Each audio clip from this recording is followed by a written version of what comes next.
Assalamu alaikum wa rahmatullahi wa barakatuh, brothers and sisters. Welcome back after a long hiatus of Kitāb al-Hujjat ala Ahl al-Madīnah, the study of this book, which we have not done for quite a while. I do hope that you all had a blessed Ramadan, you had a good Ramadan, and you had a memorable Eid. Inshallah, we're going to get right back into the study of this book, which is long overdue. I myself have missed delivering these lessons, and I hope, inshallah, from this point onwards, we'll be able to deliver it with consistency, inshallah. So the section that we're going to be looking at today is now inching towards the end of the different movements of Salah. And then we're going to go into some exterior discussions of Salah. But right now what we're going to be looking at is a chapter which Imam Muhammad rahmatullahi alayhi has established on how to sit during the prayer.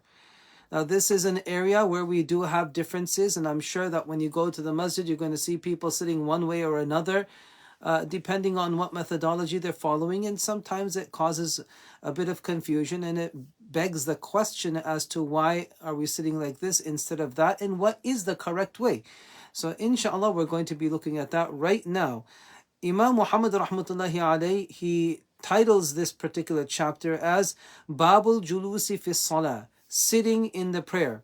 And he says, قال أبو حنيفة رحمه الله في الجلوس في الصلاة في الركعة الثانية وفي آخر الصلاة سواء ينسب اليمنى ويفترش اليسرى افتراشا. So he writes that Abu Hanifa rahmatullahi alayhi says, in respect to sitting in salah, whether in the second rakat or in the final portion of the prayer, it is all the same. This is an important point that he's making, because what you're going to come across, especially when it comes to the view of the scholars of Madinah, is that they're going to suggest that there is differences on how you're going to sit depending on exactly which part of the salah you're sitting in. And Abu Hanifa rahmatullahi alayhi is asserting it doesn't matter whether you're sitting after 2 rakat or you're sitting in the final rakat, which could be after the 3rd rakat in Maghrib or after the 4th rakat in Dhuhr, Asr and Isha. It doesn't matter. The sitting posture is going to be exactly the same. It's going to be consistent. It's not going to differ on whether it's after 2 rakat or in the final rakat. So that's Abu Hanifa rahmatullahi alayhi's view. He's saying once again that in the prayer, whether it's going to be in the second or in the final raka'ah, it's all the same. So what is that posture like? He says, Yansibul yumna. The person is going to erect their right foot. Yansibul yumna. They will erect the right foot. وَيَفْتَرِشُ الْيُسْرَى. And they're going to lay down the left foot. And what you would do with that is you would rest your buttock on it. So this is the way that you're going to do it according to the Sunnah in Abu Hanifa rahmatullahi alayhi's view, and the sitting posture is going to remain consistent throughout the prayer. It's not going to vary. وقال أهل المدينة, the scholars of Madinah say, في الجلسة الأولى مثل قول أبي حنيفة رحمه الله. So the scholars of Madinah say the exact same thing as Abu Hanifa rahmatullahi alayhi in respect to the first sitting. So after you're going to complete the first raka'ah, then what you're going to do is you are going to sit in the exact same posture which Abu Hanifa rahmatullahi alayhi has suggested, which is to erect the right foot and lay down the left foot, which you would rest your buttock on. But فَإِذَا كَانَتِ الْجِلْسَةُ فِي آخِرِ الصَّلَاةِ أَفْضَى بِالْيَتَيْهِ إِلَى الْأَرْضِ وَأَخْرَجَ رِجْلَيْهِ جَمِيعًا مِنْ جَانِبٍ وَاحِدٍ. When it's going to come to the final sitting in the prayer, then it's going to be different. What will happen is أَفْضَى بِالْيَتَيْهِ إِلَى الْأَرْضِ. The person is going to now connect their buttocks to the ground. In other words, they're not going to be resting their buttocks on their feet. The buttocks are going to be now resting on the ground. And وَأَخْرَجَ رِجْلَيْهِ.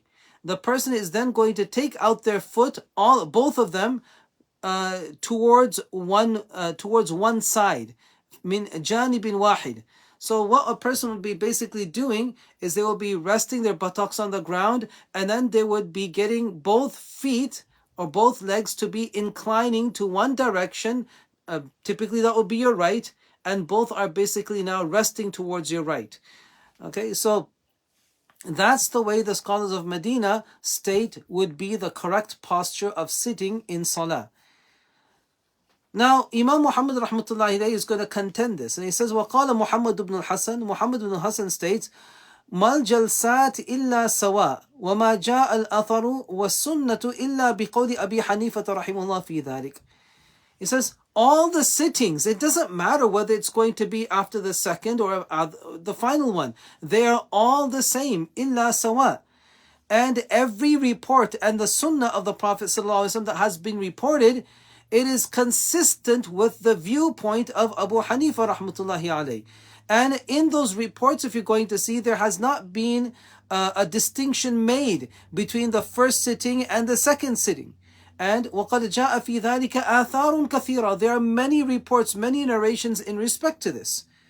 So one of the narrations I would like to share is found in one of Imam Abu Hanifa rahmatullahi alayhi's Musnad itself. And in it you find that Abu Hanifa rahmatullahi alayhi has reported from Asim bin Kulayb, who reported from his father, who reported that Wa'il bin Hujjar, he says, and I'll read the Arabic, كان النبي صلى الله عليه وسلم إذا جلس في الصلاة أضجع رجله اليسرى ونصب رجله اليمنى. Abu Hanifa rahmatullahi alayhi, with his own isnad to Wa'il bin Hujjar radiyallahu anhu, states that the Prophet sallallahu alayhi wasallam, whenever he would sit in the prayer, he would lay down his left foot and he would erect his right foot. وَنَصَبَ رِجْلَهُ الْيُمْنَى.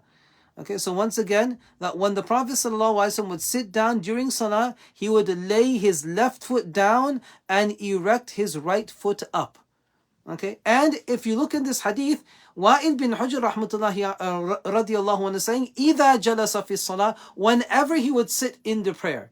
So whether that's going to be the first sitting or it's going to be the final sitting, it's all the same. The Prophet ﷺ had this one consistent posture, and it would not vary as the scholars of Medina are asserting. So this is a hadith that would basically clarify the stance.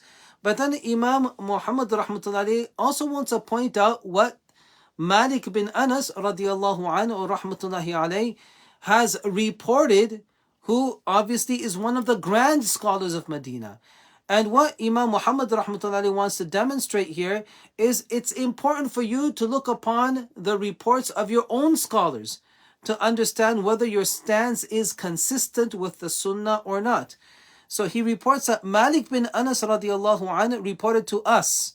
Okay, so this is Imam Muhammad rahmatullahi himself saying. So Malik bin Anas rahmatullahi reported to us, حدثنا عبد الرحمن بن القاسم عن عبد الله بن عمر أنه كان يراه أباه يتربع في الصلاة إذا جلس. So Malik bin Anas rahmatullahi alayhi is reporting from Abdul Rahman bin Qasim, who reports from Abdullah, the son of Abdullah bin Umar radiallahu anhuma. So this is the grandson of Umar ibn Khattab radiallahu anh. His name is Abdullah. He's reporting from the son of Umar ibn Khattab, whose name is also Abdullah. And he's saying that he saw his father. In other words, Abdullah saw Abdullah bin Umar radiallahu anhuma. He doing what? Yara abahu yatarabba'u fi salah. He was sitting cross-legged in the prayer. Okay, he was not sitting in the manner that we have basically gone over in the hadith of Abu Hanifa rahmatullahi alayhi. Rather, what he was doing is he's sitting cross-legged in the prayer when it comes to the sitting postures in the prayer. And he says, إِذَا جَلَسَ, whenever he would sit. Okay, so this was his regular sitting posture in the prayer. فَفَعَلْتُهُ وَأَنَا يَوْمَئِذٍ حَدِيثُ السِّنِّ. So Abdullah is saying, I did the same thing. My father is doing it, so I'm going to do it. So he says, I did the same thing, and I was young at that time. فَنَهَانِي أَبِي, and my father stopped me. فَنَهَانِي أَبِي, my father stopped me. So Abdullah bin Umar radiallahu anhuma is stopping his son Abdullah from sitting cross-legged, even though he himself is sitting cross-legged. And then he explains why. فَقَالْ إِنَّهَا لَيْسَتْ بِسُنَّةِ الصَّلَاةِ. He said this is not amongst the sunnah of the prayer. إِنَّمَا سُنَّةُ الصَّلَاةِ أَن تَنْسِبُ رِجْلَكَ أن تنسب رجلك اليمنى وتحني رجلك اليسرى. Okay. So now when it comes to what the correct way is going to be, he's explaining to his son that the sunnah of the prayer is that you erect your right foot and that you will bend your left foot. Okay, and so whether it's going to be bend, laying it down, or basically putting it down on the ground, it's all the same. So what Abdullah bin Umar radiallahu anhuma is teaching his son is what we have read right now in the hadith that Abu Hanifa rahmatullahi alayhi himself has reported. And that is once again, the sunnah posture of sitting in salah is that raise the right foot and lay down the left foot, and then you would be consistent with the sunnah. The question is going to arise here that if Abdullah bin Umar radiallahu anhuma is saying this is sunnah, why was he sitting cross-legged in the prayer? Well, it's very simple. If you look at one of the reports of Imam Malik's Mu'atta, you're going to see clearly there that Abdullah bin Umar radiallahu anhuma is going to state that he himself had some pain in his legs. He was unable to sit in the sunnah posture because of I won't say a disability, but definitely because of it being very inconvenient for him in his old age. And we know that when something is not going to be possible or it's going to be difficult to do, then we can always adopt other options in order to complete our prayer. So Abdullah bin Umar radiallahu anhuma, when he was sitting cross-legged, it wasn't because he was opposing the sunnah, even though he knew the sunnah and is preaching the sunnah to his son, but it was because of difficulty. He was unable to do the correct posture in his old age. So therefore he had developed this or adopted this alternative. So what we want to though focus on is what Abdullah bin Umar radiallahu anhuma is reporting as the sunnah posture, which is reported by Malik bin Anas rahmatullahi alayhi, the grand scholar of Madinah. So he himself in his own report, according to Abdullah bin Umar radiallahu anhuma, is saying that the sunnah way of sitting is this very way which we have identified once again. Erect the right foot, lay down the left foot. And there is no distinction whether it's going to be the first rak'ah or it's going to be the final rak'ah. Okay, so therefore, Imam Muhammad rahmatullahi would like to conclude by saying that فَهَذَا مَالِكُ بْنُ أَنَسْ فَقِيهُكُمْ يَرْوِي أَنَّ سُنَّةَ الْجُلُوسِ فِي الصَّلَاةِ هَذَا. This is your faqih, this is your scholar Malik bin Anas, who's reporting that the sunnah way of sitting in the prayer is this way, which we have just identified. Okay, so فَسُنَّةُ الصَّلَاةِ مَا قَالَ ابْنُ عُمَرْ وَمَا حَدَّثَ بِهِ فَقِيهُكُمْ وَلَيْسَتْ كَمَا قُلْتُمْ. The sunnah way of sitting is what Abdullah bin Umar radiallahu anhu has reported and what your faqih, your scholar has reported, not what you people are asserting. So this is what Imam Muhammad rahmatullahi alayhi would like to conclude with. However, there's one more thing I would like to share. What Imam Muhammad rahmatullahi is writing on is the sunnah posture of sitting in salah for men. Okay, once again, this is for men, not for females.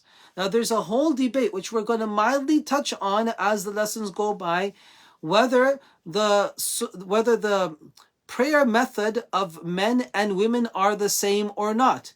Now you're going to have a group that is out there that is claiming that there's no difference, that the way a man is going to pray is the same way a woman must pray. Okay, so a woman is, and the woman's salah and the man's salah is consistent. There is absolutely no difference. And then there's going to be another school, such as the Hanafi school, who's going to say, no, there is a difference. And that is pointed out in many different narrations. And here's going to be one of those instances. That is a woman going to sit in this very way that we have just gone over, where you must erect your right foot and lay down your left foot. Is that also going to be applicable to women? The answer is no.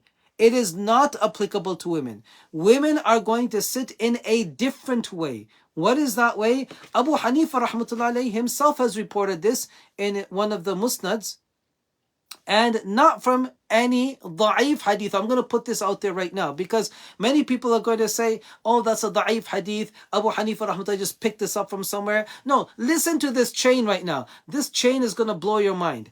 Abu Hanifa rahmatullahi alayhi is reporting from Nafi', who's reporting from Abdullah bin Umar radiallahu anhuma.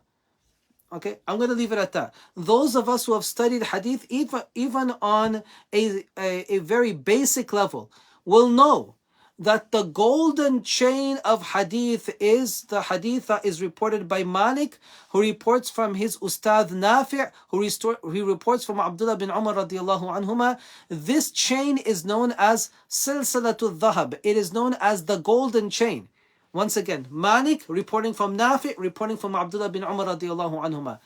In this case, Abu Hanifa rahmatullahi alayhi is reporting directly from Nafi', the very same ustad of Imam Malik. And remember, Abu Hanifa is older than Imam Malik rahmatullahi alayhi by at least 12 years.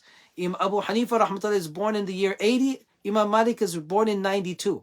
So Abu Hanifa rahmatullahi alayhi is 12 years older than Imam Malik, and he's met the ustad of Imam Malik, who is Nafi', and he's reporting from him, who reported from Abdullah bin Umar radiallahu anhuma. And again, once again, I'm putting this out there that no one can just dismiss this as a da'if hadith.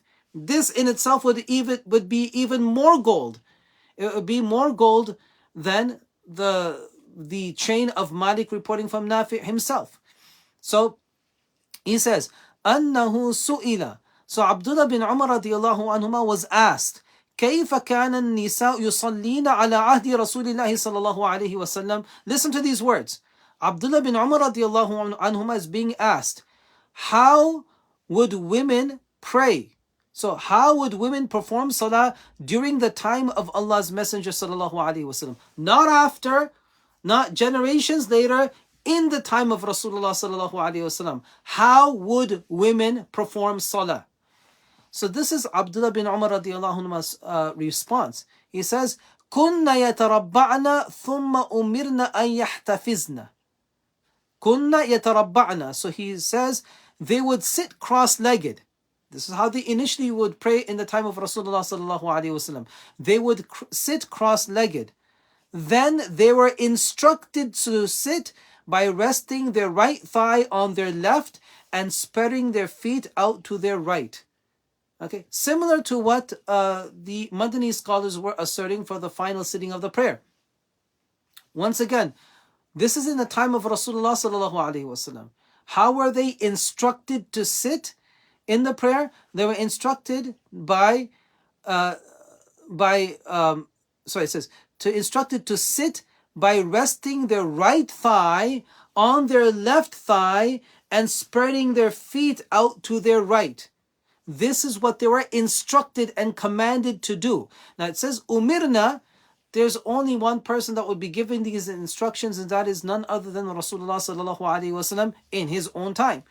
So this in itself goes to show that the prayer of a man and a woman is not the same entirely. Yes, there are going to be places where it overlaps, and then there's going to be areas where it's going to differ. And this is one of those places. Another place is when a woman is going to perform sujood, but we'll cover that in another lesson. Inshallah, hopefully this has been of benefit to all of us. We will conclude today's lesson with this. And I'm going to ask, inshallah, please definitely share this video with others that will be able to also benefit. This will shortly be uploaded to YouTube, and you can also get it shared there as well. Jazakumullah khair, and I look forward to seeing you all next week. Until then, Assalamu alaikum wa rahmatullahi wa barakatuh.